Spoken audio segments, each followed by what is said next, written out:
What is going on? What is going on? Welcome to another episode of Ballas. I'm be wise. Why the hell you got that big ass picture of Rico down and everybody else picture cut off? Everybody else picture ain't cut off? Yeah, it is. You can't even see the whole World Series trophy. Oh man, am I worried about that trophy? It's hard to cram. It's hard to cram 2 World Series trophies in one frame. Ain't nobody thinking about the cardiac pussycats, man. Hey, hold on. I got some for you.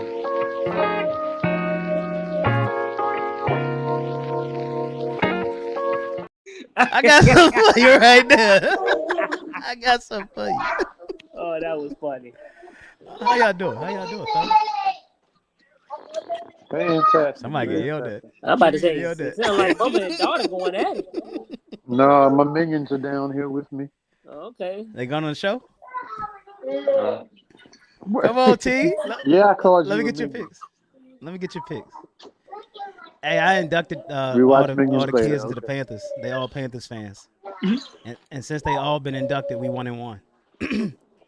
Some of them got kicked off the ship. Almost got kicked off the ship when I inducted them, and the Bills beat us in a blowout. But how y'all doing, fellas? How we doing today?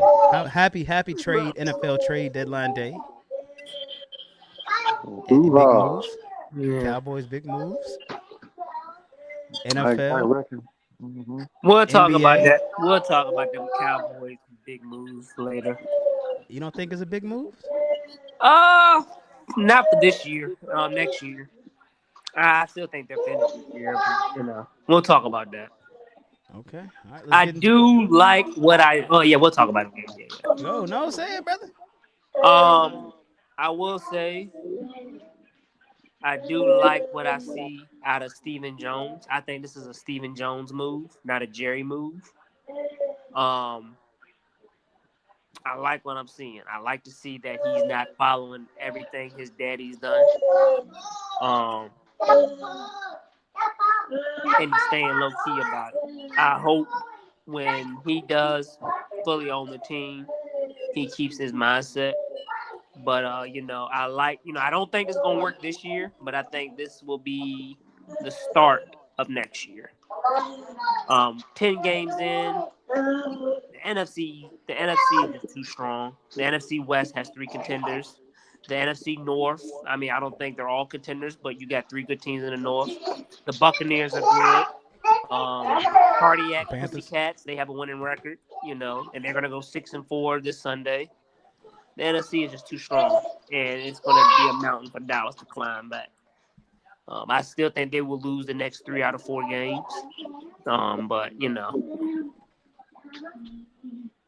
But I am impressed by that move. I am impressed by it.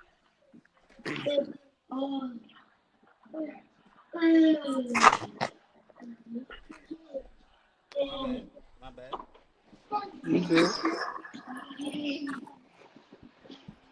Hey, I just want y'all to look at this, and this is what a $24 million cornerback's supposed to look like. Not that brother over there doing the stanky leg. Wasn't he the one that dropped that wide open interception pass? That's Mike Jackson. Okay. That was the one that George Pickens had 168 yards on. Yeah, and Bryce Young had 102 yards passing, man. Hey, that doesn't matter. We're gonna worry about that. We'll worry about that later on. The Packers had 3 turnovers in the red zone? No, they had 1 turnover in the red zone. But then they went for it on 4th down twice and didn't make it, right? Yeah, that's on them. Yeah. Good defense, right?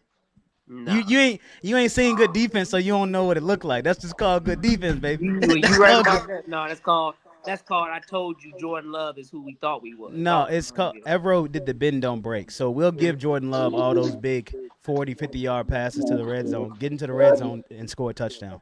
When it's consolidated, when you can't throw the ball deep, when you got to make a decision quick, when all them passing lanes ain't what it is, and Derrick Brown getting into your face because he's an All-Pro this year, it's a whole different ball game. So that's what why they did. that's why Tyson crying back there because he saw how Jordan Love was playing, and then I feel the same way. Now he crying because he saw Rico Dotto, who was on the Cowboys team and wanted to stay in Dallas and not get paid. He's seeing what he's doing. He's third in the league in rushing, and he's been splitting time. Okay, and wait, who's number 2 in rushing? It's not y'all. It's Javonte Williams. It ain't Javonte Williams. I think he was like number 5th 2. or 6th. He was number 2. No, I looked at it today. Man, he probably lead the league in fumbles, but yeah, he was number 2. No, that's the Stevenson from the Patriots. Oh, okay. I'm joking. These are just jokes written by Trigga. But Trigga, what's your thought on the big trade? When Dallas got it, just all of them. And you can go all of them in general, and then as we go deeper, we can both drill down on Dallas. Well, I think the New York Jets probably had the best day. And I know some people be like, oh, man, you crazy. They just traded Sauce Gardner and Quentin Williams. Well, it's what they got for the two of them. The Jets, if they use these picks correctly, they have a chance here to really rebuild this team with some young talent and have, I think they got 3 first-round picks in 26, and they got 2 first-round picks in 27. They also have an extra second-round pick. I don't know which year.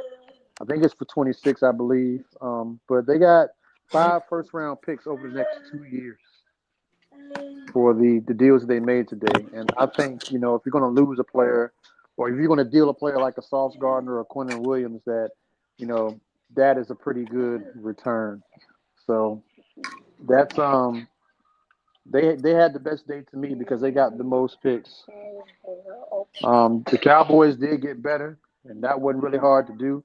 The bar was really low for that team. They actually could have subtracted the player and got nothing in return, and it would have probably been a better defense. But they got better. They added two impactful players. The linebacker position with Logan Wilson.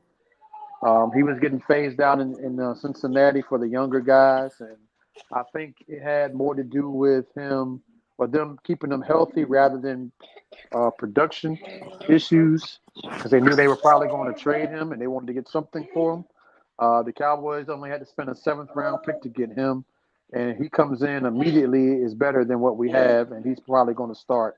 Well, he is going to start right away. Quentin Williams, I don't really need to say much more about that. He's going to come in and play right away. I do like that move because we kind of get a 2-for-1 now that you think about it. We get more help on the defensive line and trying to stop the run game. We also get a bit of a pass rush too because if you think about it, at his position, he's got the quickest route to the quarterback. So he's going to do both. Like he's going to help with Kenny Clark stop the run, and he can get to the quarterback a little bit too. This guy is a young player. He's a Pro Bowl player, and we got a couple years with him. He's not a rental. And Logan Wilson, same thing. So we got 2 players today, and we'll have them both for the future. And the Cowboys also, one thing I really did also like that they did was that one of those first-round picks that they used for the Micah Parsons trade to get Quentin Williams, they used one of the first-round picks from 27. So we'll still have 2 first-rounders in 26. But we did get rid of our 2026 second-round pick to the Jets as well for the Quentin Williams trade. But if you really look at it, we got 2 first-rounders next year. That one of those picks is going to be a late pick. So it's almost like a second-round pick anyway. So we really kind of broke even with that. So I like the way they used the picks to get him. I still would have liked to see us get somebody in the secondary because even though the line has gotten better as far as pass rush goes and the defensive line stopping the run goes, the secondary is still trash. Even when Trayvon Diggs come back, he's trash. DeRon Bland is trash. Wanye Thomas is trash. Donovan, all them guys out there they absolutely just trash. And I don't know if it's scheme. I don't know if it's personnel. I think it's a combination of both. But yet and still, we're still seeing uh, wide receivers run wide open on his defense. Like it was 3 occasions yesterday during that game, 3, where the Cowboys had the Cardinals 3rd and 15 or more, and all 3 times the Cardinals converted for first downs. It was it was like 3rd and 15 one time. It was 3rd and 19 another time. I think it was like 3rd and 17 or 3rd and 18 another time. All 3 times they converted. The only time they didn't convert was the third and 23. No, I'm pass. Yeah, straight pass. Mm-hmm. It was a pass play, and Marvin Harrison Jr. converted 2 of them. Marvin Harrison Jr. looked good, man. He made it him was look 3rd and long on 3 separate occasions. Like, all right, we gonna get off the field. And then they give up a fucking 22-yard play. All 3 times. 20-plus yards. Like, how? You know they got to throw the ball, but they going to run it? They're going to run it on 3rd and 19? They going to throw it. You can't. And then when they threw the ball to them, it was nobody in there, like, wide open. Do you not see where the sticks are? You know where they got to go? Why are you playing 10 yards past the first down marker? Just letting the man run into a spot and catch it. 3 times yesterday. I mean, you can't make this up. So, well, I wish they would have got a DB, yes, but maybe the pressure now on the line with Quinnen Williams will force the quarterback and throwing some more bad throws, or, throwing it before he wants to throw it, and maybe that'll help the secondary out a little bit. I don't know. But, yeah, secondary is still trash. The teams are still going to throw the ball on us every time the pass rush doesn't get home. I agree with Trigga. We're still missing a key corner and a pass rusher. Yes, Quentin Williams is a good player, but I think he's more for the run. Yes, he has the quickest route to the quarterback, but he has to go through the most bodies as well. You can get there, though. Yeah, I mean, he'll get there, but I still think we need a outside pass rusher, edge pass rusher. We could use that. And a corner. Do you? Because DeRon Bland, I didn't know if I was 33 or 13, because it looked like goddamn Marvin Harrison Sr. out there last night. I'm like, shit, when the fuck did he come out of retirement? That play on the goal line when Marvin Harrison Jr. fucking broke his ankles. Did you see CD's reaction? Yeah, it should have reacted that way. The fact that your own I don't blame him. Reacting like that, I don't blame him. Yeah. He got his ass cooked. Do better. Did your teammate won't have to react like that? Well, no, I'm not blaming CD, but I'm like, as DeRon Bland, that should be embarrassing. He should be. That should be embarrassing for a $25 million cornerback. Yeah. It should be embarrassing when your teammates sitting over there like, damn, like, shit. Like, wow. It's a question from B-Wise in the audience for y'all. Oh, my gosh. What are your thoughts on the Cardinals soft benching Kyler? Well, it's unfortunate because he's hurt. It's not like he played bad and, ended up getting benched. I don't think he hurt. They said he was available for a certain package of plays. No, here's what it was. They saw on the schedule, they play the Cowboys, or we can sit him out. We don't need for him to play. Jacoby Brissett can throw it, right? All right, he can throw a beautiful ball. He can throw a beautiful ball. Well, anybody throws a beautiful ball against the Cowboys. So, with Kyler Murray, again, it's unfortunate. He's been hurt, and Jacoby Brissett's been playing great with him being on the bench. And sometimes this happens, right? Your star quarterback goes down to injury, and then your backup comes in, and he puts up better numbers, and they look better. And for a team like the Cardinals, I don't think they're going anywhere this year because, I mean, like the Cowboys, their division, everybody, it's actually not the same, but with the Cardinals, they're 4th in the NFC West right now. The 3 teams ahead of them, all 3 of them can make the playoffs. So there's no way Arizona's getting in unless 2 of those teams collapse. And I just don't see that happening. So I mean, they don't really whether they keep with Brissett or not. Like, I just don't think their chances are going to make the playoffs either way. Um, However, if you got to ride the hot hand. So, if you want to keep Kyler Murray healthy and maybe get him ready for next year, or see what you got with Brissett, and maybe you might entertain trading Kyler Murray in the offseason.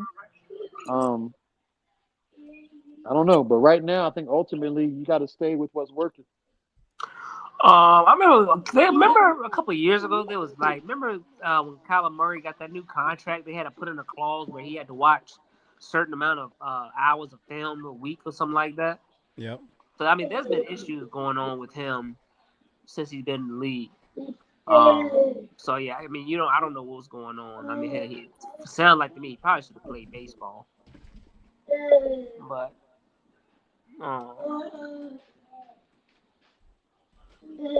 But yeah, He look at how much he got a second contract in the NFL as a quarterback. Yeah, he did. He probably still be in the farm system in baseball or just coming out of it. Oh no, he was a top 10 pick in baseball. No, that's true. That's true. He probably. That's crazy. He was a first overall pick in football, and a top 10 pick in baseball. That is crazy. So, I'm writing a question up for y'all before we move on from these NFL headlines. Which team won the NFL trade deadline? I already told you who won that. Outside of the Jets, I think for this year, I'm about to say the Colts. I think it's the Colts. They got a big time cornerback. I think they're ranked 24th in total defense. Danny Dimes, he did not look good at Pittsburgh, and like the old Danny Dimes. He looked like Danny pennies on a dollar, but if he goes back to his old, how he played before this game, I would say the Colts won the trade deadline for this year. Overall, I'll probably have to say the Jets. I would and say that depends on if they can pick the right players. Yes. And I pray to God they don't fire Aaron Glenn. I don't think they will. I think these moves, Well, you think they will? I don't. No. I don't think doing they these will. moves tell me you don't. They pretty much waved the white flag by trading guys like Sauce Gardner and Quentin Williams, because now it's not going to be any better. Yeah. Like, you're basically punting on the season at this point, so whatever Aaron Glenn is going to do is not going to fix this team at this particular point. Now, what's going to happen is they're going to use these picks at least next year and try to rebuild, and then they'll give him a real chance of seeing what he does with the squad.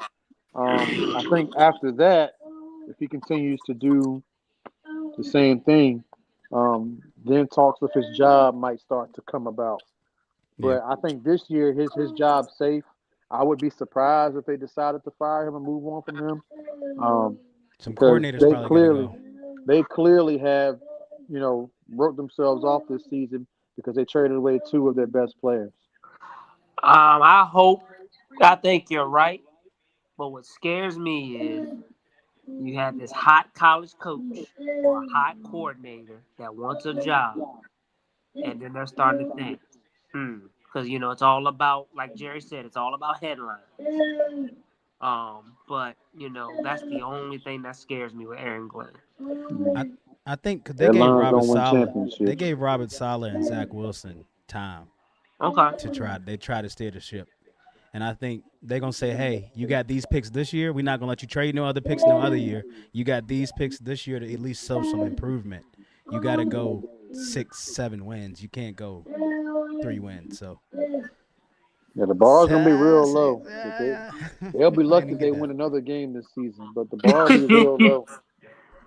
The bar will be real low after the draft next year for them to come back and have a better year. They should easily win a few more games next season, given what they do in the draft with all those picks in the spring. Yeah, so I think Aaron Glenn's job is safe for now. We'll see what happens. That question out. And I don't think they'll be contenders next year because those picks are still going to be rookies. You got to give them time to develop. I just know how the New York media is. They're impatient.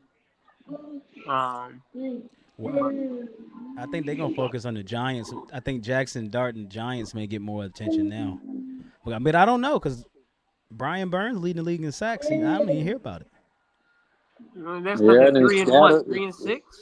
Yeah, the Scatterboo gonna be healthy in time to start the season. And what about Malik Neighbors? How much time he gonna miss when he come back from the ACL? So, well, I'm not gonna say it's a good thing, but if there is a good thing to say about this, at least they got hurt early in the year, so they can recuperate this season and in the off season. Instead of getting hurt on Christmas and then you just have the off season to recuperate. Yep. Well, let's dive into Trigga. You want to go into your Cowboys anymore in the Jerry talk?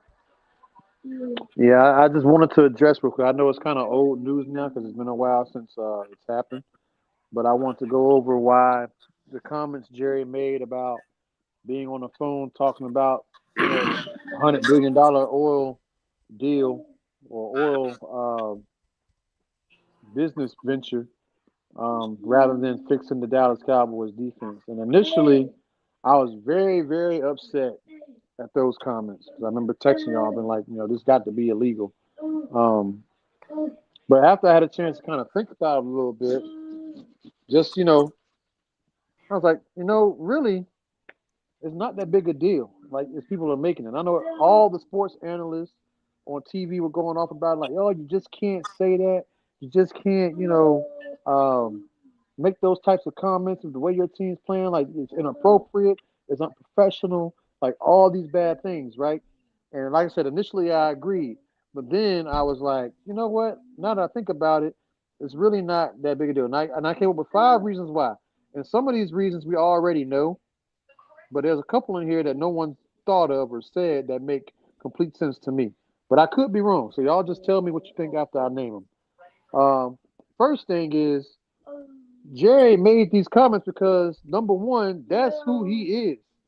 Like, this is what he does, right? He said, back in training camp, like, stirring up the headlines, that's good stuff. Like, or stirring the pot, that's good stuff. Like, this is what I do. Like, he just pretty much flat out came out and told us that. Even though we already knew that's what he's been doing all these years. He came out and finally admitted it. That's good business. That's very important. That's that Vince McMahon teaching. Exactly. All right. Secondly, Jerry focused on this oil rather than fixing the defense. There's not one move or multiple moves that he will make that will fix this defense this year. Yes, he went out today and he got 2 really good players who could come in and be instantly better than anybody that we have on the roster already. But again, although it makes the defense a little bit better, it's still not enough to move the needle to make them who we need them to be for the rest of the season. So everyone's all up in arms about Jerry worried about this oil instead of fixing the Cowboys when he could have made 11 moves and it wouldn't have fixed this defense this season. He could have fired Matt Eberflus and it wouldn't have made a difference this season. So everyone chill out, There's no moves he can make. There's no amount of time he can focus on the trade market to fix this defense this season. The third reason, Jerry Jones said, again, he loves to stir the pot. He said it. He's been trying to, make headlines. He could have been trying to make a headline to get people talking because he didn't need to say what he said about not helping the defense. He's just trying to get a rise out of people. So he could have did that intentionally just to, piss people off.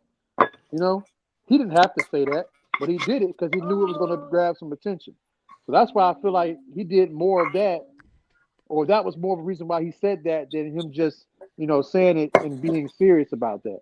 I think he did that just to troll some people. Reason number 4, if anybody in this planet had a chance to have a conversation about $100 billion oil deal over anything else, you best believe I'm going to have a conversation about making $100 billion. I don't give a damn about no defense. Like, who else? Y'all really mad this man said, Jerry Jones mute his mic? Huh? Trigga, you still there? Yeah, you hear me? Yeah, you went out when you said anything, and that's all we heard. Oh, my bad. Well, if anything, if any of us are have opportunity to talk about $100 billion business venture, you best believe we gonna nix anything we got going on and talk about $100 billion. Even if I already got money, like what's 100 billion? 100 billion more? Yeah, I got time. So of course, any one of us in that position would have been jumping all over that. And ain't nobody on this planet be like, that sounds nice, but I gotta go fix my defense. I gotta go get one or two players or three players that's not gonna even help the team go nowhere this year. But that money gonna help me out though. So, but yeah, anybody in the world had a chance to have that opportunity, would have been having them same conversations. They would put everything else on the back burner, just like Jerry did. And here's the Okay, and main reason. Go ahead. I said my thing with this, that's cool because you're right. I don't know who wouldn't. My only problem is why is he even talking? Period. Just stop talking. What other owner do you know sits here and talks the way how much he talks? That's That's an that's honest that's question that's about that that's the too. ego. That's the ego. Who cares what you're doing at a trying to rig gas? We don't care about that. We're not going to see that $100 billion. That's The the But at the Dallas ego. same, Cowboys we're sitting players there are. thinking like, why are you sitting here telling us that? We want our team that we're putting money in your fucking pockets, and we're not getting our investment on return. While you're sitting there bragging about you're in a desert drilling oil and possibly making $100 billion. Hell, Ego. every owner is doing something to make more money, but you don't see Robert Kraft on ESPN like, yeah, I'm making the business with massage parlors and I'm getting $10 billion. Hey, allegedly. Allegedly, I'm sorry. Shout out to Mr. Robert Kraft. You don't see no other owner doing some shit like that. Every owner is out there trying to make business deals and make money. But they also are not in the football side of things, where this guy is. Well, he said when I bought the Dallas Cowboys, I know I was buying the Dallas Cowboys. I was buying it to run the team. Well, he need to buy an HR team to fire his ass. Go. What was your main point, Trigger? So my last reason as to why Oh, this my wasn't a fault, Trick. big I thought you were done. My bad.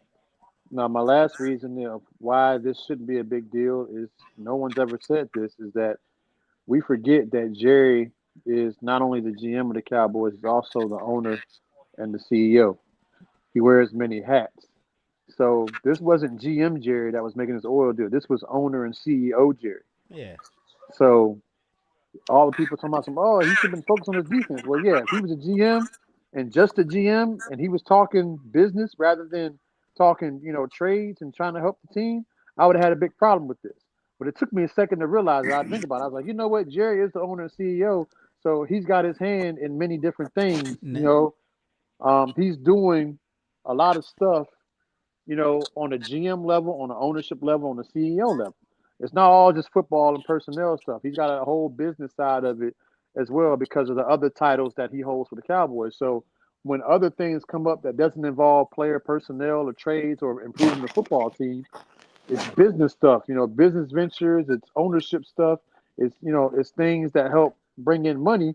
He is in the head positions for all of those things. So when it comes to that, he has to put on those other hats. I got to put on my CEO hat, put on my owner hat, and go address these issues.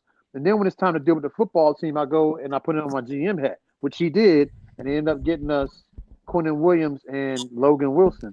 Now So let me speak to that point before you go too far because I want to. Because Miles said earlier this was a Stephen Jones move. Now, it with might you and it might saying have that, been. with And you it could. saying that, I'm thinking more that Jerry Jones may have had his mind on the oil, and this is more of Steven stepping into being the Cowboys GM owner. And Steven's like, Jerry, you go talk, and I'll handle the behind the door business. But like you said, Jerry's in it. He's in it, but maybe he's not in it. In it. Yeah, we're gonna sign Micah. Well, we're not anywhere close to signing Micah. Why would you say that? So, like, And I'll add to that. So most teams, the owners, the GMs, or whatnot, they usually do have a group of guys with them that are also on the phones and trying to put stuff together. It's not all just one person. So it's like B Wise was saying, Jerry Jones is probably talking about this oil deal or whatever, and Stephen Jones is probably behind the scenes working on this stuff. And that's why I believe that Jerry Jones was saying what he was saying about fixing the Cowboys defense just to say it, just to troll people, Yeah. and get headlines to stir things up. Meanwhile, Stephen Jones was behind the scenes the whole time working on these deals that we saw come to fruition. So that's why I felt like, I thought he was more of him trolling rather than him, saying that to try to be like, hey, I got all this other stuff going on too. That's why I'm not fixing the defense. Like I think he was just saying that just to, get a rise out of people. I got. But yeah, go ahead. Do y'all think Quentin Williams was second place? What if Jerry and them tried to go after Sauce and they didn't want to pay the price the Colts paid, and Quentin Williams was their Well, second either place? or. I mean, if we get Sauce and we don't get another interior lineman, like again, I probably feel the same way. Like yeah, we got a cornerback, but we need somebody on the line to rush the passer or help stop the run. So I mean, unless they could have filled both positions and got an edge rusher, then I would have been over the moon. But they only got a linebacker and somebody else to put on the line to try to help make things worse for the opposing quarterback and to help stop the run. So I mean, it's something. It's an improvement, but it's not going to be enough to turn this team's fortunes around defensively. I think Dallas needs to focus on 2026. That's what I was gonna say. I mean, I know Cowboy fans don't want to hear this, but after they play Oakland next Monday night, they have not Oakland, Vegas next Monday night. They have a hellacious schedule. That they do. And again, they're in the NFC. The NFC is loaded. Two divisions are loaded. The Tampa Bay Buccaneers are good. The Cardiac Pussycats, they're all right. But and also, go ahead. I'm sorry. No, I just said they really need to worry about 2026. Do what the Jets are doing. 2026. And they're gonna have to fix that offense because that offense ain't what everybody says it is. They had one offensive touchdown last night. Yep. They've had they played 9 games. I think 5 of those games they have scored less than 20. And I'm counting that Denver game because when Dak Prescott got benched, they had 17 points. Yeah. Or that Philly game, they scored 20 in the first half, but then they didn't score in the second half. So I should say 20 or less. Yeah, so one thing I'll say to add on to that as well is that right now you got 2 whole divisions that have better records than the Cowboys. Everybody in the NFC North has a better record than Dallas. Everybody in the NFC West also has a better record than Dallas. Now, even though the Arizona Cardinals have the same record as the Cowboys, they're both 3-5. Because the Cowboys lost to Arizona last night, Arizona owns a tiebreaker over them. So pretty much they're ahead of them. So the NFC West, NFC North are ahead of Dallas. Only Philly is ahead of us in the NFC East, and you got 3 teams in the NFC South. Tampa Bay, Carolina, and Atlanta. And maybe the Falcons. Did the Falcons have 4 wins? They're 3-5. They lost to who did they lose to? Okay, so they're tied. So yeah, they lost. Who did they lose to? I just put them ahead of us. They shouldn't have lost to. But I agree with you, Mallz. Y'all are looking for 2026. I see Quentin Williams, Kenny Clark, Overshown.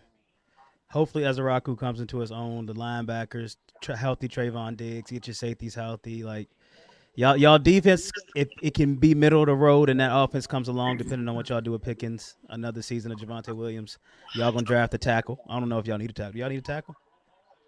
Our tackle can't stay healthy. See, and I think y'all gonna draft Proctor from Alabama with one of those first round picks. And I mean, we have a great tackle. It's just durability. Y'all drafting an offensive lineman in the first round of the draft next year. Book it. I said it here. The Cowboys are drafting an offensive lineman with one of their first round picks next year. But let's get into it. Mallz, you got a message for the people today? Yeah, man. I've talked about this. I kind of want to go more into it. We as society, we talk about how these kids act. But lately I've been seeing how the damn people who are raising these kids act. And I'm gonna keep it sports, but last week we had a playoff game for the girls basketball. We had one parent who's always been giving us issues. She's screaming because she thought we cheated our team out of one fucking point in the first quarter. And she's been off the fucking chain for these 3 years. We had another. I guess he's a coach. He coaches these kids outside of school. He's sitting there trying to tell them what to do while our middle school coach is trying to coach. It got to the point where 2 of our girls were visibly upset on the court, to where one girl who you can't get 2 words out of told the guy, "Shut up and let my coach us." It got so bad to where somebody texted one of the teachers, and they're going back and forth in front of everybody about relax and let the other teams coach. Then we had an issue. Man, you were playing Carver, where we had a jump ball, almost a jump ball situation. The girl for Carver takes the ball, throws it at one of our players' head. Of course, middle schoolers, how they gonna react. She sits there and she threw the meanest right straight punch. How that girl didn't get dropped, I don't know. Next thing you know, you see the mama for Carver come on the court, try to fight one of our players. Then the mama from our player tried to fight that mama. And it's just like, is anybody gonna beat the fucking adults? It's just sad. This Saturday, I went to my girl's son's soccer game. Mind you, the referees are like 13-year-olds, so they're still in training. You got these 2 women harassing this boy, asking him 50 million questions about why you ain't called this, why this, that. Like, shut up and let this boy officiate. He's learning. He's a kid. And then we had another situation where something happened. It was like a slide tackle. You know how little kids are. They're clumsy. They don't know any better. And the coach from our team, he goes berserk. So then the parent of that child, he starts going back and forth. And it's just like, it's coming to a point now where we might not even need to have parents at these games. Oh. That's how I'm feeling right now. Because these parents don't know how to fucking act at these games. I get it. It's your child. But y'all, they're worse than the fucking kids, man. I don't get it. I do not get it. Parents, we got to do better, man. Parents just don't understand. No, they don't. It's I don't know where it came from, but it's horrible. It is horrible. I don't know if it's us talking. I was talking to somebody else. A lot of these parents living through these children. Like, that's why they come in so many activities and all this kind of stuff, because they're trying to live through their kids. Like, right. But I mean, like, yo, you are a grown ass woman. You ran on the court to fight a child, meaning that your daughter started the whole fucking altercation in the first place. But you're gonna run on the court and try to fight a child? Yeah. Knowing that other girl mama's gonna sit there and not allow that shit to happen? Crazy, man. Crazy. Yeah, it's what they see on they feed, so. Yeah. Hopefully it gets better. But it won't. I know you wanted to hit, and I know Trigga World Series. Uh-oh. Oh, I figured that'd be a top. What the heck?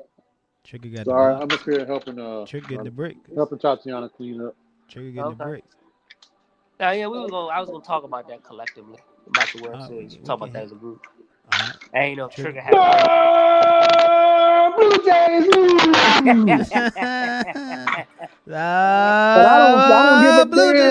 I don't give a damn if Vladimir Guerrero Jr. is sitting there crying. You shouldn't have been playing Frank Sinatra in the fucking locker room. We're talking about the Yankees lose with one of our biggest rivals, David Ortiz. Shout out Big Papi. I mean, but teams do that all the time, though, Trigga. Teams do I don't that give all a damn. I don't give a damn. If they celebrated that win, they won the World Series in the divisional round. Congratulations, you made it to the World Series, and guess what? You lost. Cry to your mama. And you lost dramatically, too. Game 6 and Game 7. All the shit y'all did against the Yankees didn't work out against the Dodgers, did it? Sound like a hurt Yankee fan, because they had a better fight. Right, I'm hurt. They had a better fight. You damn right I'm hurt. Hurt people hurt people. Hey, what Cam said? If you don't keep them out the end zone. And y'all didn't keep them out the end zone. Y'all kept us out the end zone, though. So Through the Blue Jays. Man. And shout out to the Dodgers, man. This is what a real team, a real franchise look like.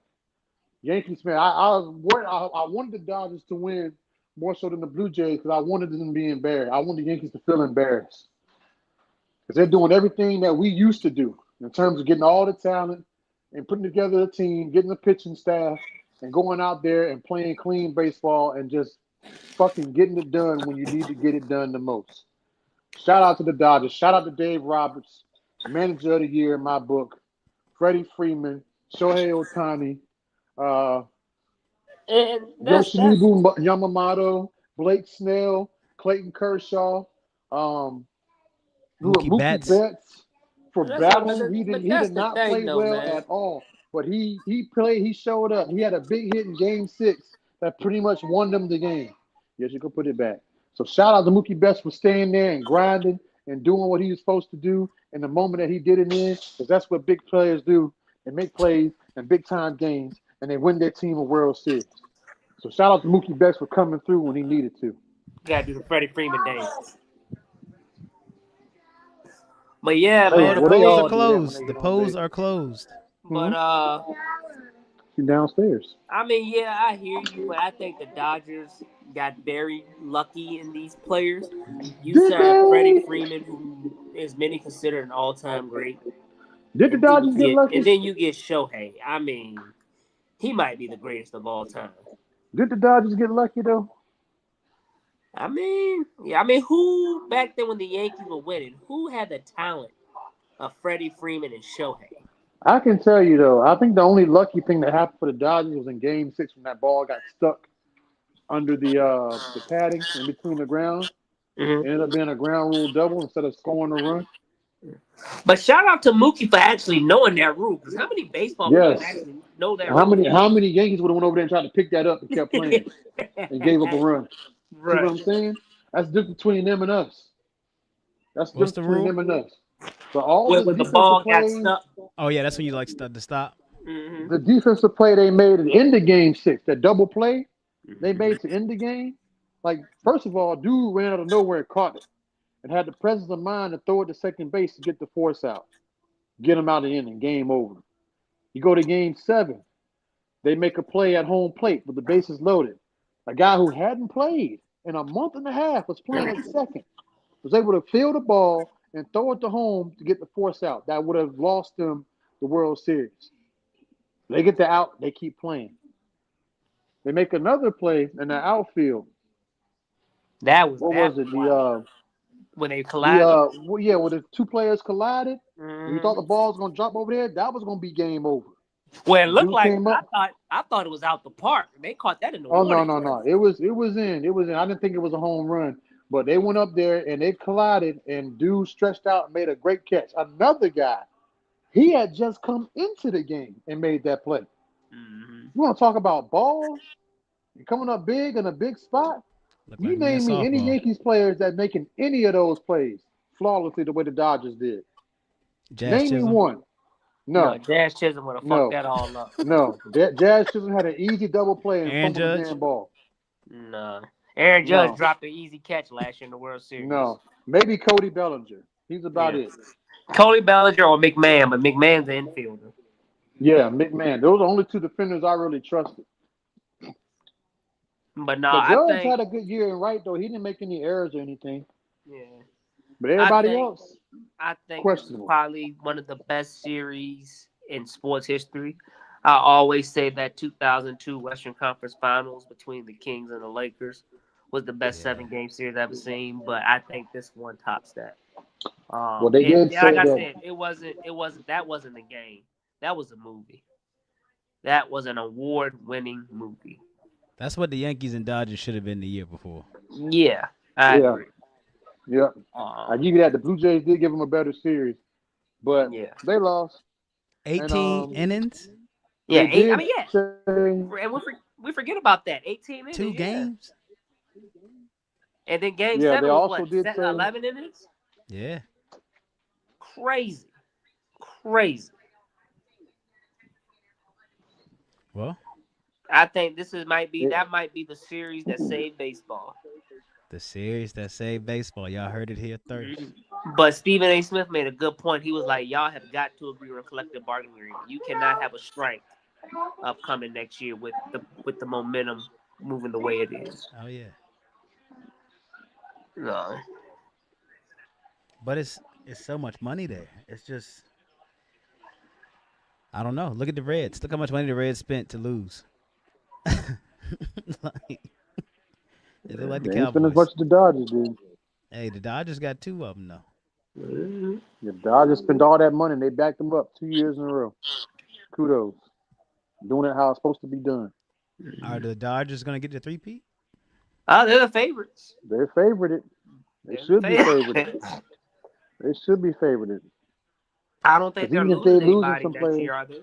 even if they do lose some players to free agents or whatnot, they still have enough to go out and get other guys. That's what they do. They retool every year. Like this team this year was a little different from the team they had winning the World Series last year.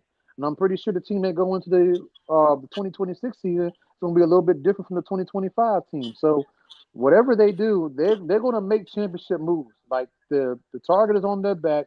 They realize what they've done. That they know what they're trying to do. And they've already said it. Like every year we're coming out here, we're trying to compete to win. Like there is no such thing as a rebuild in LA. Like we're coming to compete and we're going to win.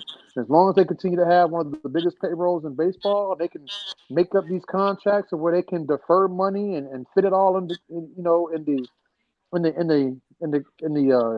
don't even know, I can't say salary cap because they ain't got one.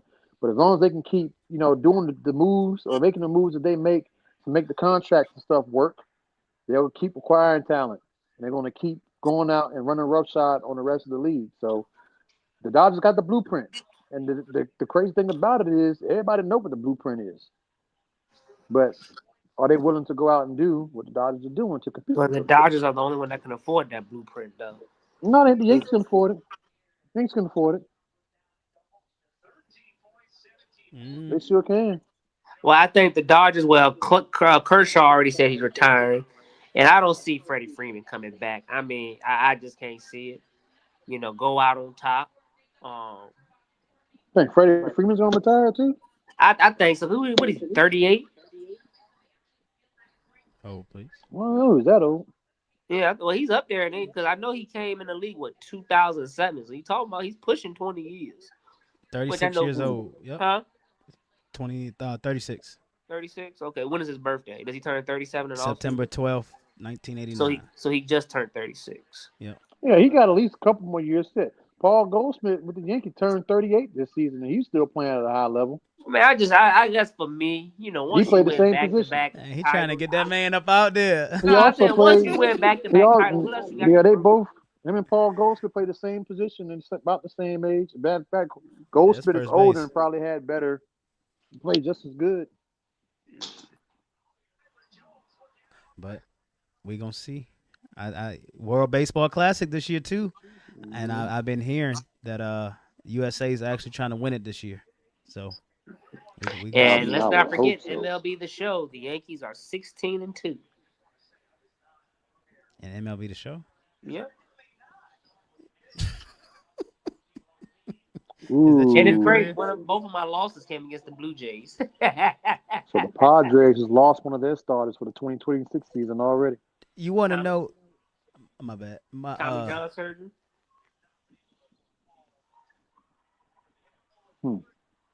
Okay, go ahead, BY. I was gonna say my college football 26 season. I'm a Georgia wide receiver. Trigga. I want you to know I did you proud. I got the triple crown. You go. We had 2,500 yards receiving, but we had 3 losses on the season, and we lost in the playoffs. Guess who we lost to all 3 times? Florida State. Florida. No, Arizona. Florida's beat us in the regular season. They beat us in the SEC championship, and they beat us in the second round of the playoffs. God damn. And I'm mad. I had 400 yards every game. But Gunnar Stockton just kept giving them the ball. If Gunnar Stockton throw a good pass, then he throw a bad pass. Defense can't stop nothing. How you get North Texas 3 points on the first drive? I mean, not North Texas. It was FCS West. They gave FCS West 3 points on the first drive. Y'all know what's wild right now? What? Talking about Gunnar Stockton. He has a better record than Carson Beck. Miami fell off a cliff. They fell off They lost to 2 unranked teams, bro. Louisville. Well, I think Louisville is ranked now, aren't they? Louisville pretty good though. Louisville might make the playoff. Yeah, I think they're ranked now, but they were unranked at the time, and then they just lost to who? Who was it? Who did they just lose to? I'm not sure, but shout out JMU is a name to watch getting into the playoff as well. Mm. You said Miami, and shout out to UVA. It's probably gonna be in the playoffs as well tonight. There's 2 ACC schools, I'm pretty sure. They lost to Louisville and then lost to somebody else. SMU. SMU. That's overtime. Yep. 26-20, I think. And Louisville's number 14. Miami is 18. Mm-hmm. Well, they were 18 before they lost, so we'll see. But all right, let's go into it. Trigga, it's time for a heat check. Hey, Miami, y'all need to trade Nikola Jovic, whatever his name is. He sucks. He sucks. I was watching. Give him a chance, man. When the Miami Heat, I'm giving him a chance. When the Cowboys game went off last night, I was able to catch the second half of the Heat Clippers game. And again, the Clippers team played at full health. Like they had Kawhi Leonard, they had Bradley Beal, they had James Harden out there, CP3, John Collins III, who they acquired in the offseason. I mean, they got a pretty good team. Zubac holding down the paint. But Miami came in. They played them tough. They had, I think, the biggest lead they had on was like a 13-point lead in the second half. But, of course, the Clippers came back. But Miami was still able to fight them off and get a lead late and play good defense on the last couple possessions to come out with a 1-point victory, 120-119. I think Bam Adebayo led the team in scoring. He had 25 and 10. Norman Powell had 21. Wiggins had 17. Those are the 3 big-time scores. Everybody else kind of contributed here and there. But it was good having Norman Powell back. We definitely missed him in the little bit of time that he was gone. He does make a difference for this team. I love the way he plays. He attacks the basket. Obviously, he can shoot it from outside. He can shoot the mid-range. He defends on the other end. And there was a few possessions last night that he on defense, man. Oh, my goodness. They really can be the best defensive team in the league this year. They already have, I think they're top 3 in defensive efficiency rating in the NBA. So that's pretty damn good. So as long as they have that, they give themselves a chance to compete in every game they play in. The dude Fontecchio that we got for Duncan Robinson, the Italian dude who can shoot it. He's a little bit taller. I know he's talking. I know. I was just saying who because his name Fontecchio.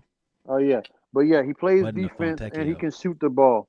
But another double-digit scoring game for him last night. Like if he can continue to give us, 10 to 12 points every outing, I mean you got to take that. Khalil Ware, played better than he did in the game against San Antonio. No, the Lakers game. I'm sorry. Yesterday, he had a few good moments. Other than that, just a good team effort all around, man. I really like the way this team is playing. The up tempo, the pace that they play with. They get out and run. They knock down 3-point shots. As long as they're able to continue knocking down threes and playing good defense, man, they can beat anybody in the league. And I think the pace of play that we play with can be hard for other teams to match up with too, if they're not used to playing that style of basketball. So he definitely got a new look offense. They're currently, I believe they're 4th in the league right now in scoring. Just around 124, 123 points a game, something like that. They're one of the highest shooting 3-point teams. And another thing too, offensively, that I'm loving about Miami, they are getting to the free throw line at will.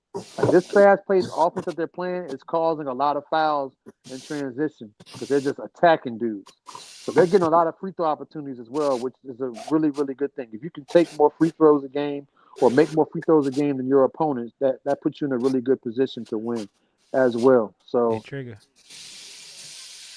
Tyler Hero ain't even back yet. Yeah, I know, right? That's the other thing about it. Tyler Hero's not in like these guys, and they did look, pretty good without Norman Powell too, for a little bit. They just needed somebody to kind of come in and be able to take control and close that thing a little bit. I like Norman Powell.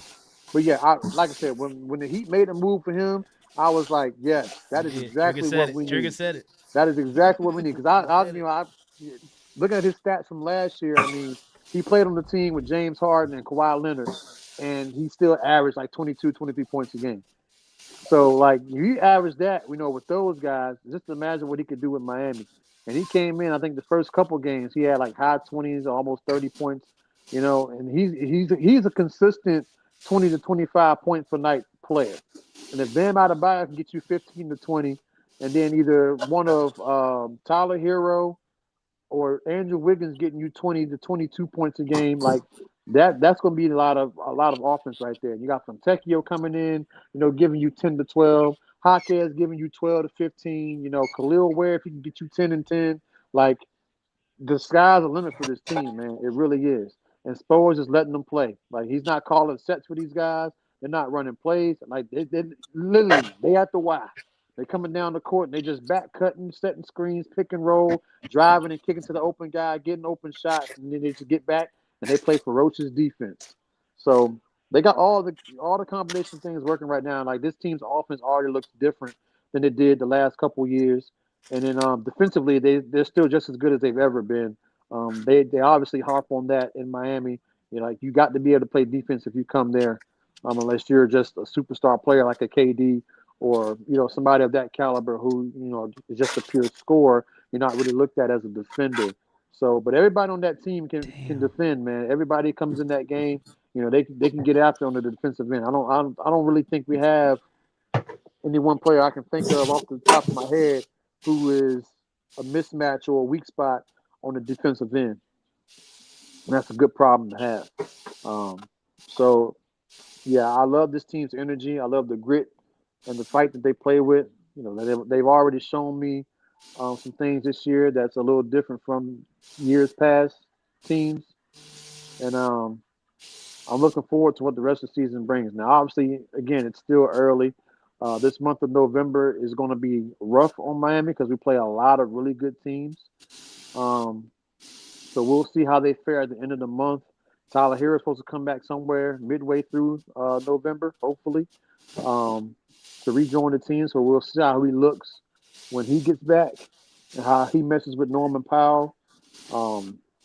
That's another 20, 22 points per game right there. That's waiting to come in and start contributing to the team. So I'm excited about that. So yeah, we got a nice team right now, man. I don't think we need to make any changes, add anybody. We could surely get rid of Jovic. But that's about it. Everybody else is pretty much like we can really do some things this year, I believe. Norman Powell and Fontecchio shooting 50% from three. There you go. I mean, they only shooting 6 a game, but 3 for 6. That's 9 points. Yeah, you'll take it. Absolutely. Bam's hitting that shot a little bit more. Khalil Ware doesn't really Bam is take third him. with 34%. Yeah, Khalil Ware don't take him a whole lot. He hasn't played, a lot in a couple games, but he will shoot that shot as well. Yami Andrew Yaquez is Wiggins, lowest on the team at 25%. Yeah, Jaquez doesn't shoot it a whole lot. He'll attempt it if he's wide open, but that's not part of his game. Yeah. And then Wiggins, he's kind of hit or miss. He's 29% on top of Yaquez. Ware's 33%. Kashad Johnson's 33. Bam's 34. Jovic is 36. Davion Mitchell's 38. Bruce Smith 40%. Norman Powell 50. Fontecchio 51%. And Myron Gardner's 100%, but he's only shot 1. Yeah, you want to be 40. 40% is considered elite for free. So if you're at 40 or above, and even 38% is not bad. That was Davion Mitchell, who's not even looked at as a shooter, so that's pretty good for him. But yeah, 40% and above is where you want to be if you're a three-point shooter to be effective. And the fact that we got two guys shooting at or above 50% right now is really good. I think that correlates to the high number of points that we've been scoring with the offense and being one of the league leaders in offense and points per game. So if he can continue to defend on one end of the floor and make threes at the high level on the other end, continue getting to the free throw line, They give themselves a great chance to win every single night when they do that. So Hey, kudos to Eric Spoelstra and the staff for pivoting after the Jimmy Butler saga last year. They seem to put that in the rear view now. It's a fresh start. We got a nice young team. We got a lot of guys who are, bought in to what we're doing defensively and offensively. And like I said, given the way the East is constructed this year with a couple of teams, a couple of big fish not being there, and Tyrese Halliburton and Jason Tatum, we got a chance to really be a top 5 team in the Eastern Conference this season. hey, Trigga. Hey, Spo showing y'all what USA basketball gonna look like going forward. Yeah. Yeah, you Spo. get a good glimpse, people.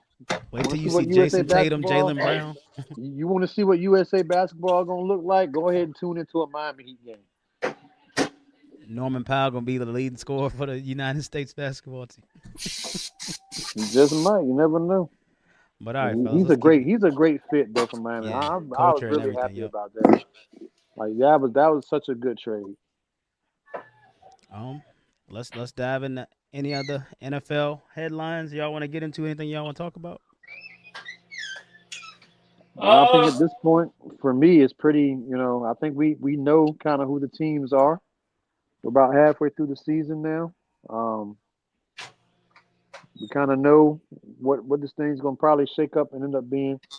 One thing I will add about Dallas, as I meant to earlier, back when we made the Amari Cooper trade in the 2018 season, the Cowboys were 3-5, just like they are right now.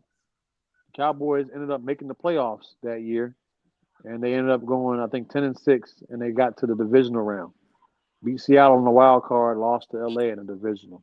The only thing I will say, though, even though that the Cowboys have done it before, they've 3-5 ended up making the playoffs.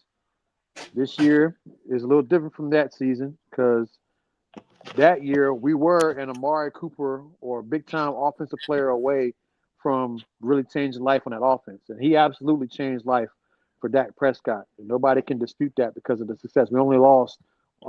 Technically, we lost that one game against the Titans with him on Monday Night Football, but then we only lost one more game on the season after that. So Amari Cooper definitely made an impact that year and jetted us to the playoffs. Now this season, Cowboys 3-5-1 technically. It's not the offense really, and the offense is kind of taken a step backwards here the last couple of weeks, but the defense, has been terrible all year. And unlike that team in 2018, we were like one player away from being really good. The Cowboys, however, were not one player away on the defensive side of the ball from being good. We were pretty much a whole damn team away from being good. Yes, they made some good additions today. But like I said, I think towards the future is when we're really going to see that pay off. I don't think it's going to happen this year, given the way defensively we played. The teams that we got coming up on the schedule after the Raiders, it's just not looking good for Dallas. So I don't see them doing what they did in 2018 and winning, all but one game until the end of the season to match that. And again, also different this year than it was in 2018. Everybody else in the NFC is better than them, pretty much record-wise. So It's going to be a haul. They already need that. We're halfway through the season. We already need other teams to, we already need help from other teams to beat certain teams for us to get back into the mix. Yeah, I agree, Trigga. That 2018 team, it was the offense. I don't know if you remember, that 2018 was the top 5 defense. Mm-hmm.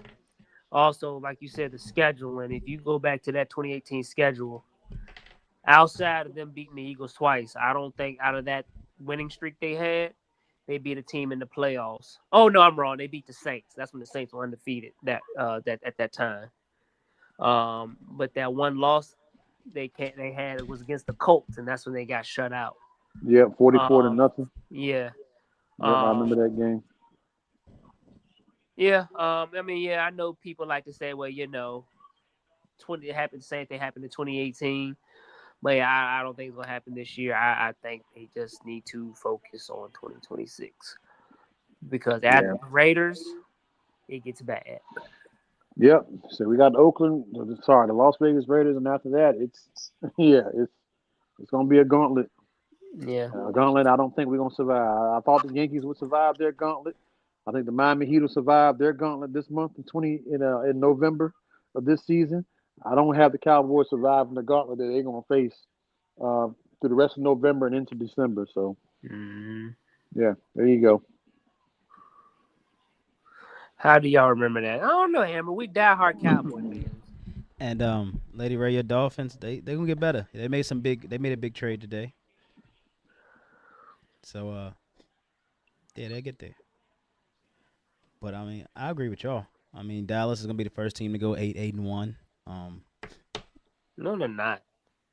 They are gonna be the first Giving team to them go 8 wins. 8-1. They're going 6-10-1.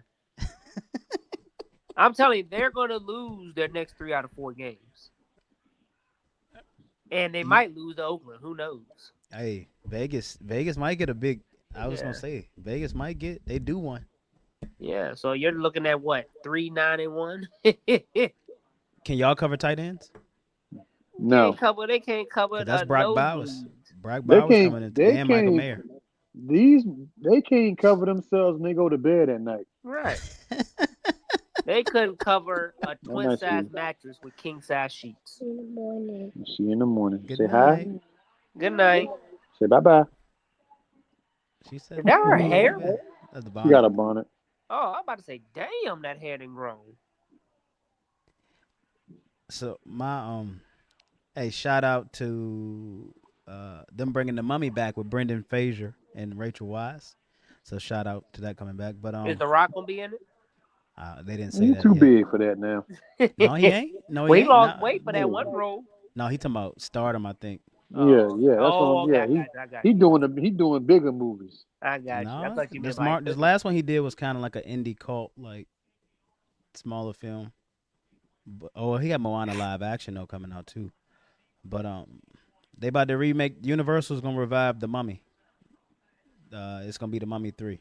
They will ignore the Mummy 3, and yeah, they're gonna redo it with Brendan Fraser and the original cast. I said they fucking It's 25 the years older old new now. Mummy, yeah. They Yeah. 25 years older now. They gonna still be able to move like they used to. He gonna have to get Brendan Fraser gonna have to do some he gonna have to do some of that Hollywood stuff, but we'll see. Yeah. But my thoughts on NFL, I don't want to say nothing about NFL. I want to go talk about the hottest team in NFL right now, and that's the motherfucking Carolina Panthers. Keep pounding, bitch, as Chad Johnson said. We beat the Packers, man. We beat the Packers. That's a big one. I'm mad how we getting discredited. I'm mad how everybody's discrediting the Panthers. Micah Parsons. Oh, this is boring football. Oh, you mad because you had one pressure? Like, Yeah, everybody's seeing now. Jerry Jones might not have been as crazy as they think. Hey, Micah was doing good, but I don't know. I watched Jordan Love for the first time, and this is a real thing. I can send you the thing if you want to see it. It's deadline confirmed. Well, Trigga been saying that since last year about Jordan Love. That ain't no surprise. I didn't. Yeah, I'm not sold on him. Green Bay's offense, like all they did was, I'm like, why y'all throwing the ball so much? And they throwing the ball in the 3 deep safety, cover 3. Cover 3 is what we play, and y'all just Jordan Love is just like they up there somewhere. He got one of them, but it's just like, and then the one with Michael Jackson, he did drop a wide open interception, but I think it was 4th and 8. And he just saw the end zone. I think he was figuring out which way he was gonna dance first with that one because that was a pick 6. Yeah. The game, that was a touchdown right there. So it really would have been, I don't know. People don't talk about we got the ball back with 2 minutes and 4 seconds left, and we ran the clock down to 0 seconds to kick a field goal to win the game in Lambeau in 18+ mile per hour winds. And Dave Canales and Tracy Smith making a hell of a call to take the ball first so they get to pick which way they kick the ball in the second half. So, I don't know. Hell of a game. 102 passing yards by Bryce.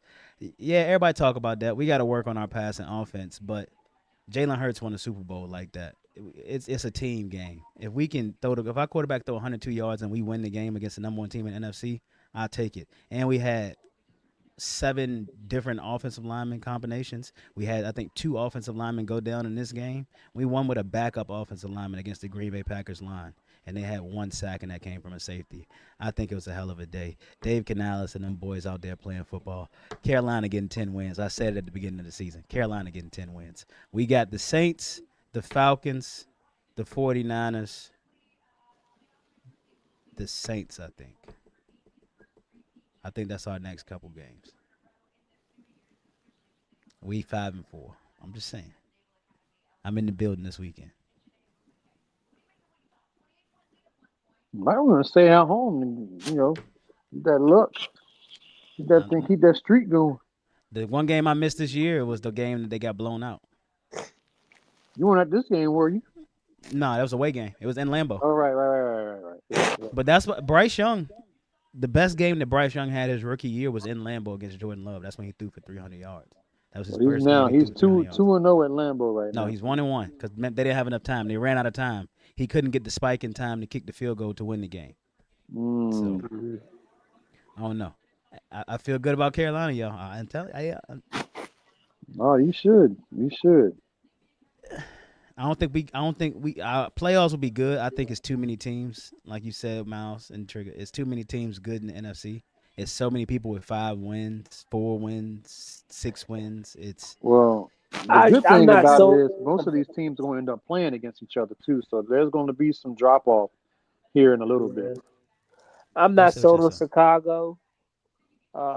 Me neither. I think that was more so of Cincinnati's defense than but I don't know. They were up by 2 touchdowns, but yeah, I'm not sold on Chicago. Minnesota, I'm waiting to see with this new quarterback.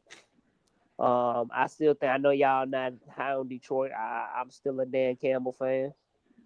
The NFC West, I think the road to the Super Bowl in the NFC right now is going through Seattle. I think they are good on both sides of the ball. And they just added Shaheed. Yep, the Marcus Lawrence is on to something. Yeah, that might be the biggest, low-key addition this deadline. The fact they went out and got Rashid Shaheed. Someone who would absolutely take the top off of a defense. And you already got the best wide receiver in football right now. Second Jackson Smith and Jigba getting off this year. The run game has been good. Sam Darnold has looked, every bit as good as he did when he was in Minnesota last year. Can I caution people? Package right now. Can I caution people? Because what did I say last year at the end of the season with Sam Darnold? I like it, Seattle. Let's see what happens when the playoffs come up. Let's see what happens. Gonna be another Dak. Great regular season quarterback. So you think it's gonna happen again last year? I hope so. Detroit and Los Angeles. I don't bet it. If Sean McVay, if it came down to Sean McVay versus Seattle, I'm going with Sean McVay. Devontae Adams, Puka Nacua, Matt Stafford, Sean McVay. I don't know, man. If Seattle gets home field, it's hard to win up in Seattle in January. It is hard to win. Oh, Carolina did it. When? When we had to go to no, that was December. Never mind. It was December. Everybody say y'all lost to them twice in the playoffs in Seattle. That was before we went to Super Bowl. The Super Bowl year was the year we finally got out of home and beat them. That's when Cam. But that was in Carolina, though. That was in Seattle. That was up in Seattle. When y'all won the Super Bowl? When y'all went to the Super Bowl? Not when we played them in the playoffs. This is a regular season game. When we got over the hope but I said Seattle. In January, though. In January, they're hard to beat in Seattle. Oh, yeah. No, who did we play in January? Y'all played Seattle the Cardinals, and Carolina, and then y'all played the Cardinals in the championship game. Oh, yeah, we destroyed them at Carolina. Yeah, but both of those games was in Charlotte, though. Why was that, Mallz? Because y'all got home field advantage. But why did we get home field advantage, Mallz? Because y'all had the MVP. And we had a great what behind that MVP? A great defense. And a great fan base. Running game.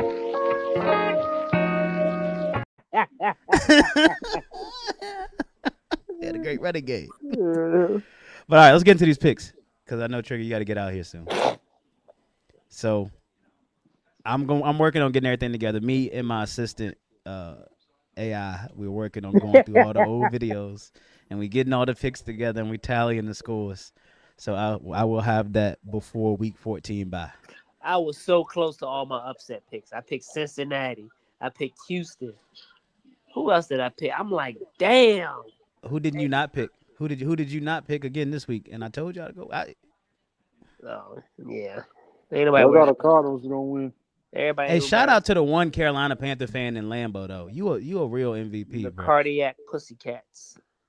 I smell. I know. I hear a hater. I know a hater's voice when I hear one. Yeah. But let's see who we got first. Who's Thursday night football? I want to say it's a good game. Raiders at the Broncos. Oh.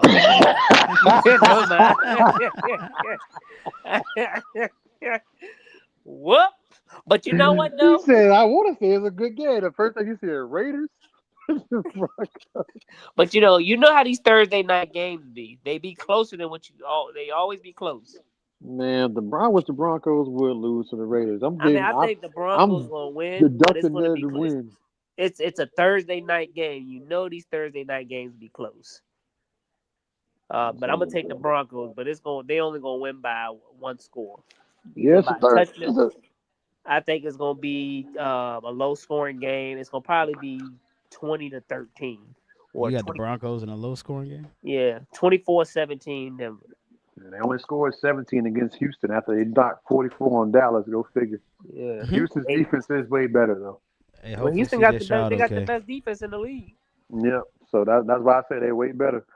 But yeah, this Thursday night game, it'll probably be competitive. One, because it's Thursday night, both teams coming off short rest, and two, they're division rivals. And usually division rivals are they play each other tough, no matter what the records are. So yeah, this is a trap game, potential trap game for the Broncos. The Broncos are a quiet 7-2 team as well. They are, and they do have a top 5 defense. So you know who also had a top 5 defense? Or has a top 5 defense? The cardiac pussycats. The Green Bay Packers. Trigga, you said you're going to Broncos? Yep, I'm going with the Broncos. Yeah, Trigga, he ready to go to bed. That's why he said he got to be off 8 o'clock. Nah, I got somewhere to be. Oh, okay. All right. The game in, I think it's Germany or London, or it might be Spain. I forgot who. The Falcons versus the Colts. Colts looking for a bounce back win. Giving the Colts. Is it Sauce playing in this game? It's at Olympic Stadium. It's defense and cornerback, so possibly it's Tuesday too. So But they got to go to Germany though. That's the only thing. Well, I still think the Colts are going to win with him or without him. So just give me the Colts. In Germany. Hell yeah, Jonathan Taylor didn't do shit last week either. He going off this week. Y'all said the Colts. Yeah, give me the Colts. But you know what though, the Falcons. I think they got a top. I'm taking 10, the Dirty Birds. I think they got a top 10 defense. So I mean, I don't think it's going to be a blowout like everybody thinks. They got a pass rush like this. They got a pass rush like the Steelers got too though. So.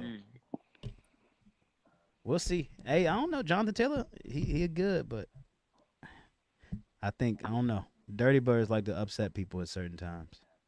Yeah, you don't know what Falcons team you're going to get. Mm-hmm.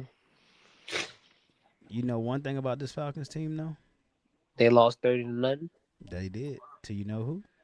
The cardiac pussycats. And speaking of the best team in the NFC, South Carolina Panthers, they are in Charlotte, North Carolina to take on the New Orleans Saints. Who do y'all have? Carolina. Oh, no. Hell no, man. Hell no, man. Don't come on to the bandwagon now. We full over here. The Saints are 0-what? They 1-8. They 1-8. They beat the Jets, didn't they? And they just traded away one of their best receivers. Like, man, they're getting beat. Tyler Shaw is getting his second NFL start. But this is one of those games I feel Katie going to be with me in person. And the only person I've ever watched the Carolina Panthers lose to in person is with her. The fact that you said that shit live is behoove. I tell it to her face. I told her when Elijah went to the game and we won 30-0, I said, you can't come no more. I said, you can't come no more. You can't. And then when I went to the next game against the Cowboys and we won with Micah, I said, you definitely can't come no more. And then the Dolphins, I said, hell, you definitely can't come no more. And then when me and Papa was about to go, and the one game I didn't go to this year is the game we got blown out to, I was like, that is the universe telling me you can't come no more. But the husband is me is going to take you to this game this weekend. And if we lose that 4-hour car ride home, I am going to explain to her every single reason you cannot come with me no more. So, yeah. I don't know. I just feel like one of those games that we lose.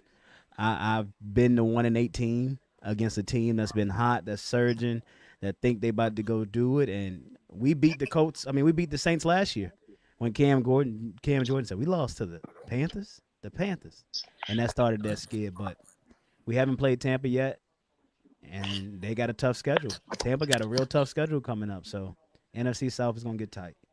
That's all I'm gonna say. And shout out to our top 5 rushing defense. And that's all they got left is Alvin Kamara. But Giants at Bears, who y'all got? Give me Chicago. Chicago. I'm going with Chicago as well. Jaguars at Texans. Texans. I'm going to Jags because I don't know if CJ started. Jaguars ain't gonna be able to score. They scored late. Jaguars got Jacoby Myers. Give me Jaguars. And you said Texans now because that defense. Give me the Jags. Give me the Jags. Give me the Bills Jags. at Dolphins. Bills. Bills. Can you pay my bills? Is what I'm going with. Ravens at Vikings. Ooh, this is a good one. Oh, give me the Ravens. Baltimore. I'm going with the Ravens as well. I think J.J. McCarthy comes back down to earth. Browns at the Jets. The battle of the Midway. Browns. Give me Cleveland. Cleveland. Miles is Cleveland. Cleveland. I'm going with the Browns too. Shador, y'all think it's time for Shador? Yes. Yes. All right. Patriots at the Bucks. Yeah, the Bucks got. Ooh, that'll be a good game. Give me the Bucks, man. I like the Bucks. Is that Tampa? It is in Tampa, yes. Yeah, give me the Bucks. Give me the Pats. Pats for me. I'm going with the Patriots as well. I don't know. We're gonna see. But I think they got the Patriots, they got the Bills, and I think they got the Packers. Y'all play the Bucks this year already? Or y'all playing them this year? No, because we played y'all. Yeah, that's right. Cardinals at Seahawks. Seahawks. I'm going with the Hawks. Rams at 49ers. Ooh. Give me the Rams. Yeah, same. Just Mac Jones. Oh, no, y'all right. I'm going to Rams. Devontae Adams and Matt Stafford and Puka. That's it. That's all you need to worry about. All right, the Lions at the Lionel Richies. Give me the Lions. Give me the Lions. Loins. I'm going with the Lions too. Bounce back. W. Steelers at Chargers. Sunday Night Football. Pittsburgh. Chargers. I don't trust Justin Herbert. I'm going with the Chargers in prime time. Chargers. Big Herb? Chargers. No, Big Herb. That man threw a pick six his first pass of the game last week. You know that's what he do though. Justin Herbert throw 5 picks in a playoff game and still win. When did he win? Oh, was that Trevor Lawrence? That was Trevor Lawrence. Never mind. You right. Trevor Lawrence threw 5 picks in the game and beat Justin Herbert. So I don't think Justin Herbert's won a playoff game yet. You right, Miles. Hey, look, I was in the ballpark. All right, and Monday Night Football, you have the top 2 teams in the NFC. The Philadelphia Eagles at the Green Bay Packers. Give me Philly. Green Bay. Ooh, Philly.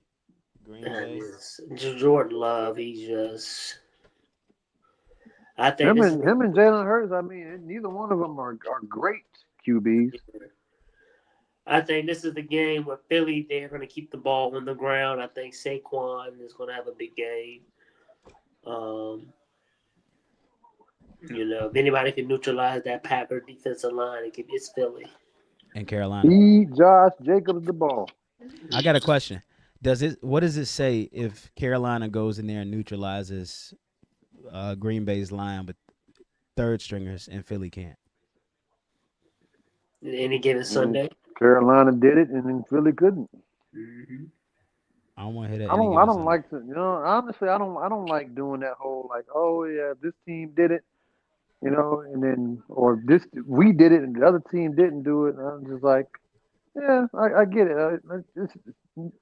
Some teams just match up better. And then it's a lot of outliers, like scheduling, traveling, injuries. There's just too many outliers.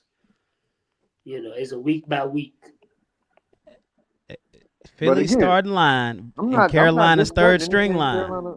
I'm not discrediting anything Carolina did, though. Carolina outright won that game. I'm not making any excuses. Oh, no, I don't want to hear nothing Carolina. about Michael Parsons did this, that, was Jordan Love. Nope. Carolina went in there and whipped y'all's ass. That's what happened. Big dogs. Now, if you play Philly and you beat them too, hey, we almost did. We almost did. Xavier Legette catch that ball. We beat Philly last year. Yeah, Philly's not on y'all schedule. Okay, so the only way y'all play Philly this year is when we see them in the playoffs. If y'all beat them then yeah, I will give you all the credit in the world then. But I'm not taking nothing away from last week. You ain't going nowhere but a nap. You ain't going nowhere but take a nap. That was a great one, Trigga.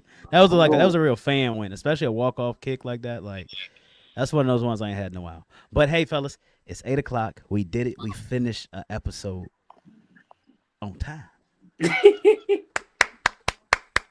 finished the episode on time, y'all. Hey, yes, sir. And Mallz was with us for the whole show. Yes, sir. Hey, Mallz is still early for Mallz. Yeah. Well, I guess we would just been starting up now, huh?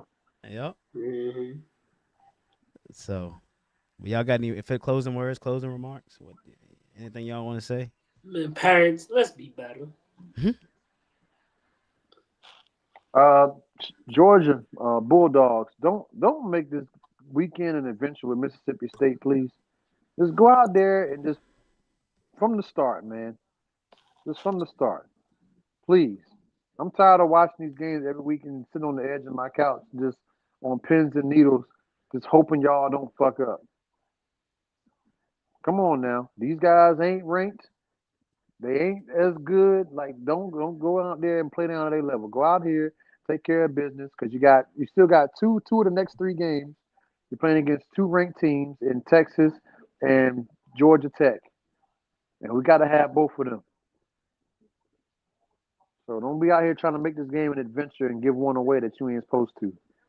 Playoffs right around the corner. It's time to buckle down and tighten this up. These slow starts are unacceptable. We ain't going to win no national championship or get close to it if we continue to play like this. I was trying to see if the rankings was out. It's 8:00, so the rankings should be coming out now, but I don't see them. They probably got to do the whole production show. Well, I can give you the top 10. Number 1 right now, and as it should be, Ohio State. Number 2 is Indiana. Number 3 is Texas A&M. Number 4 is Alabama. Number 5 is Georgia. Number 6 is Oregon. Number 7 is Ole Miss. I forget who number 8 was. BYU. Yeah, BYU. Number 9 was Texas Tech. And 10 Notre Dame. Then Texas, Oklahoma, and probably Memphis. Yep. So there's the top 10 or 12. But yeah, Georgia, don't play around this weekend now. Also, I just want to add one thing. It does not matter what your politics are, if you're a Democrat, you're a Republican, or independent. 2 things. Let's respect each other's political opinions and go out and vote. It don't matter who it is. Go out and vote. Well, yeah, I mean this is for next November. Go out and vote. Go out and vote. Wait, the polls ain't open. What do you mean? Projected winners. Go out and vote. Your vote matters. Go out and vote. And let's respect each other's political opinions. So, what's up, brother? We about to head out, bro. We got an early one. Yeah.